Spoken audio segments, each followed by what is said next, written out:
po, parang Christmas light eh. Kumukutit na, para ka namang ano eh, Christmas light eh. Ay, topping light. Ay, ano, hindi makikita pag may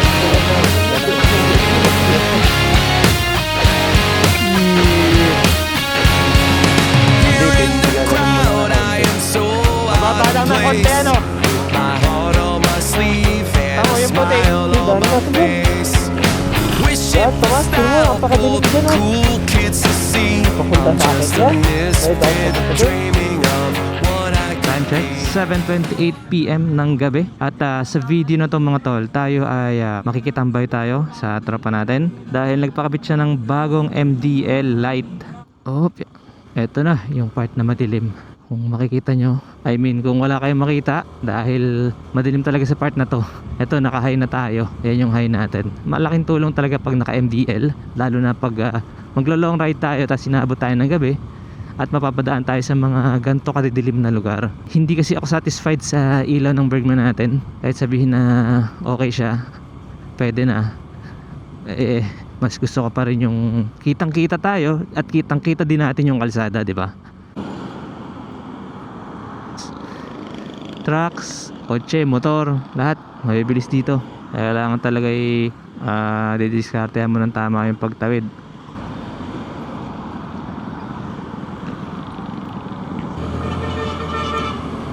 Success.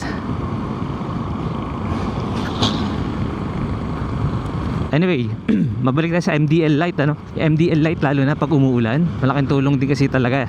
Hindi ko ba alam kung bakit sa mga manufacturers hindi nila linaw-linawan itong kanilang mga ilaw. Para at least sana kahit wala ng MDL light, diba? Pero wala tayong magagawa. Ganyan talaga nila ginawa yan.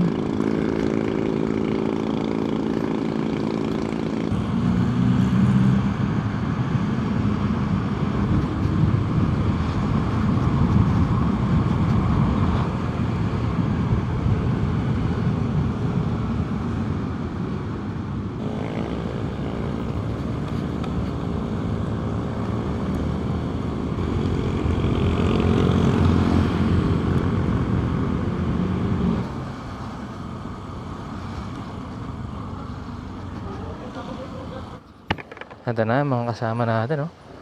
Hey! Oh! Oh, may ano pa yan, ah. Patingin, patingin. Ganda, no? Liwanag naman, eh. Anong high niya? Yung dilaw o yung puti? Yung dilaw. Oh, puto. Para namang Christmas light, eh.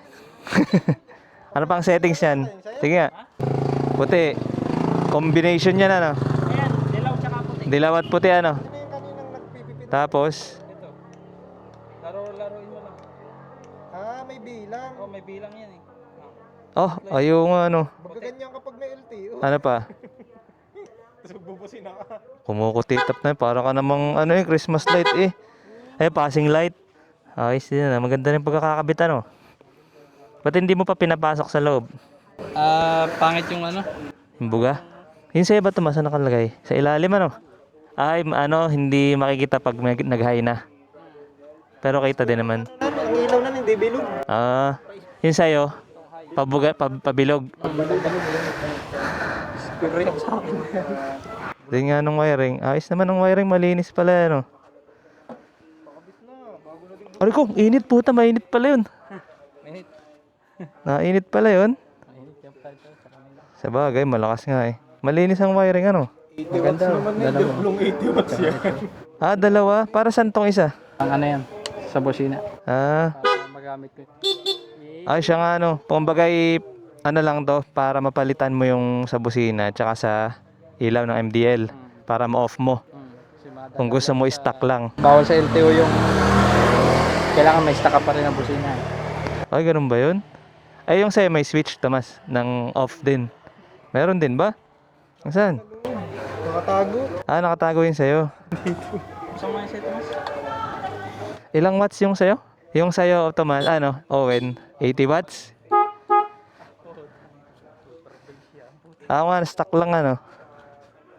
Ay, yung MDL daw. Nasaan yung switch ng MDL? Ayun, nandyan nga pala, ano. Ay, yung sa'yo nga pala, may sarili ng switch kasi bago na, ano. Ganda, ano, nailaw. May ano yun sa'yo. May sariling switch pala yung kanya. Bumili nga pala siya ng ganito. Pero malinis din ang wiring dito kasi nandito na eh.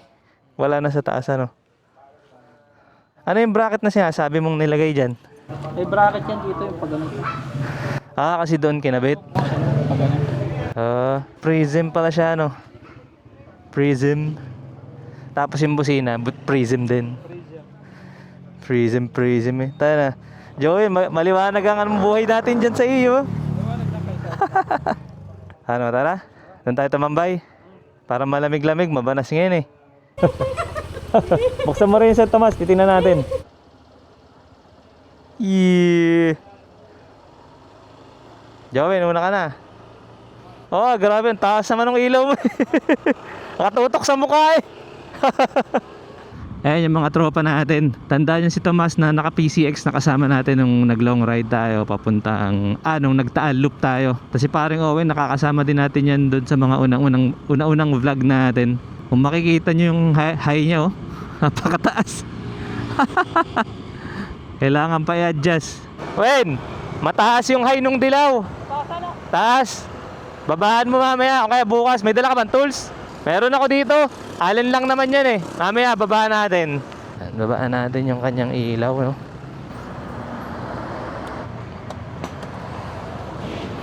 Ay, hindi ata abot ito ah. May allen ka ba dyan? May allen? Yun.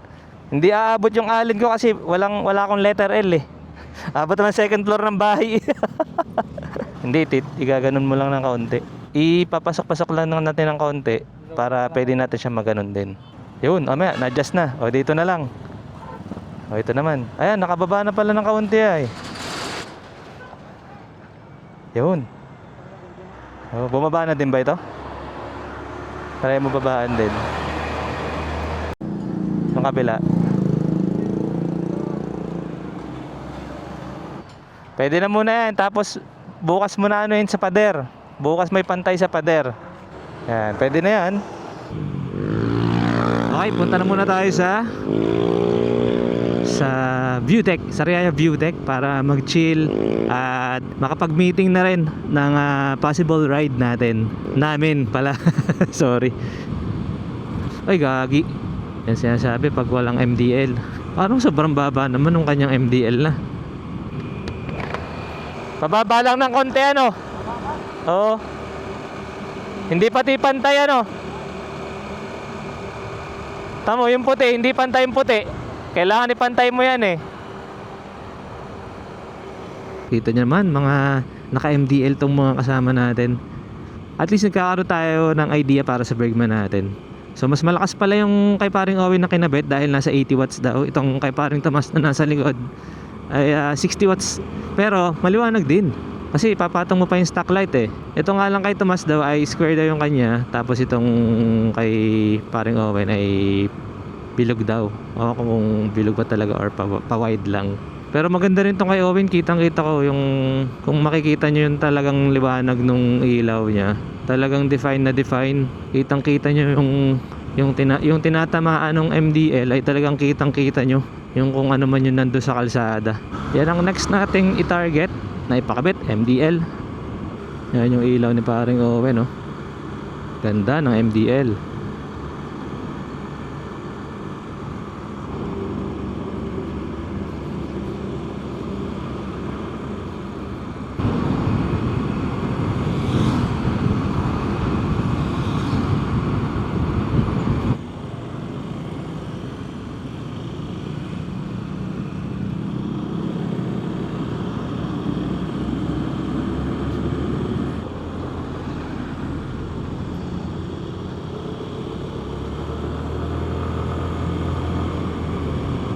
Oh, maganda na dito sa bypass dito. Dami ng solar light. Dati ang dilim dito pagdadaan kayo dito.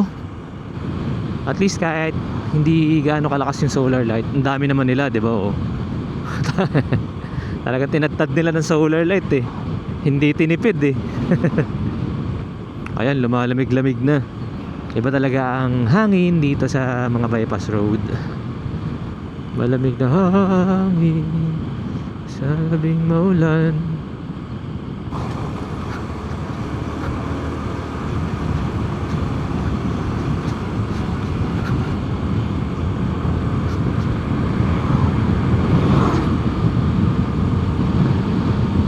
Tingnan natin yung sabog nung ilaw ni ni Owen.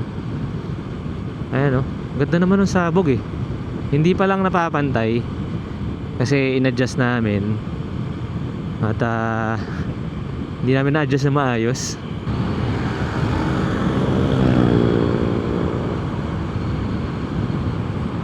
Yun, liliko na tayo dito para paahon naman sa view deck, sa Sariaya view deck. Dire-diretso na ahon dito eh.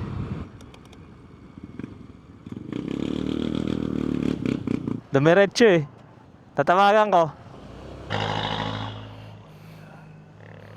So dumiretso yung kasama natin, si paring Owen. Hindi ko alam kung bakit dumiretso eh. Hindi, tinatawagan ko. Tinatawagan ko, hindi nasagot. Sa may gasolinahan ba? Nakita mo yung gasolinahan kanina? Sa tapat ng cafe. Sa tapat ng cafe. May gasolinahan doon na kanina.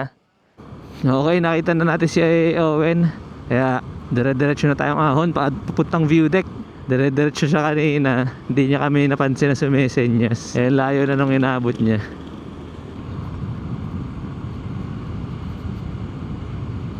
Yan o. Wala dyan. Swabe naman ang ilaw eh.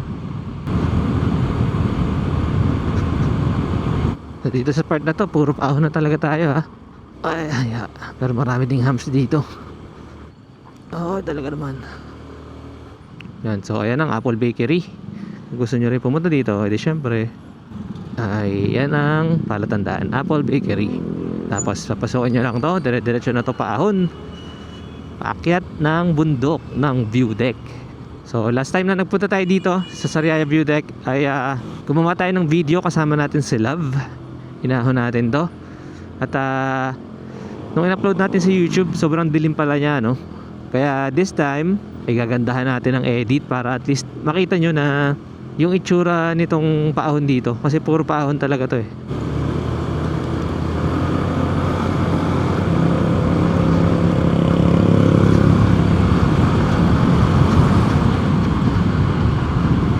Puro paahon to eh. Pero hindi siya sobrang tarik, ano?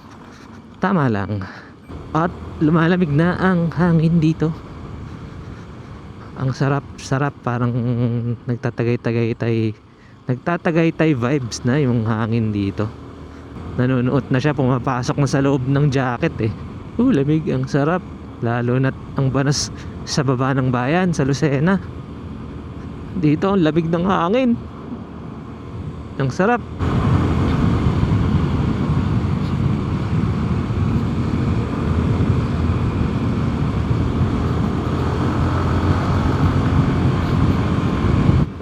Naano na isa tayong ako, nagkakaroon na ng pressure. Sabihin, tumataas na talaga yung elevation natin dito. Grabe, lamig na lalo.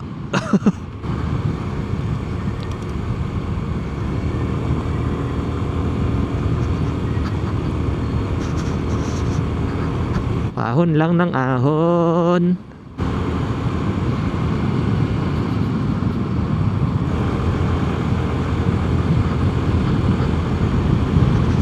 Ay, sarado. Hindi ko alam ang daan dyan. Okay, daanan natin dyan.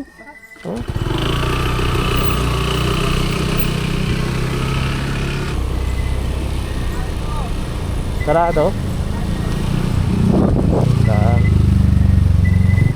Sarado daw, sabi ng mga nakamotor eh.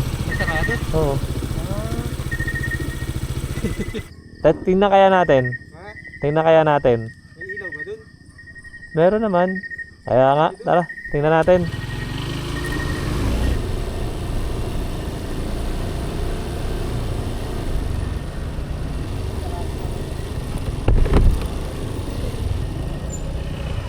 Sarado nga. Sarado. Tara, saado na lang tayo sa Shell. Yung kabilang daan bukas. Ay puta, ang dilim doon. Ayoko dumaan doon. Doon kami dumanan lang. Kailan? Adventure? Puta, baka sobrang layo nun ha? Ikaw na una tuman. Kumain, ikaw may pupumilit eh. Ay, ang ganda ng video. No?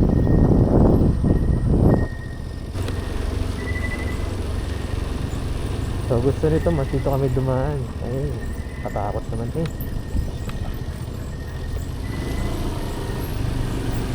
Diyan, Tomas, tignan mo, ang pakadilim dyan oh. Diyan? Hindi, yung dun sa kabila.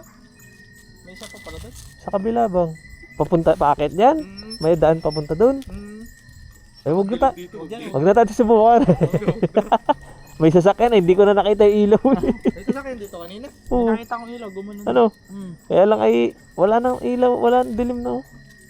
Tsaka, yung nagka-cafe na mismo maglalagay ng daan this way, di ba? Kung halimbawa may daan dyan. Yung ko dumaan dyan. Takot.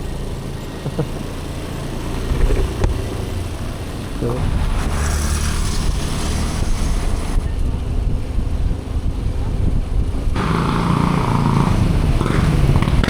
inantok ako sa pababa dun ah.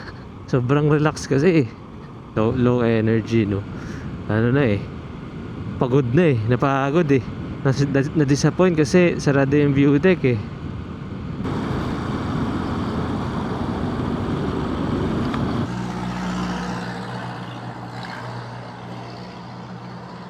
Okay, ito dyan naman ang dalawang PCX oh. Kapal ng gulong eh.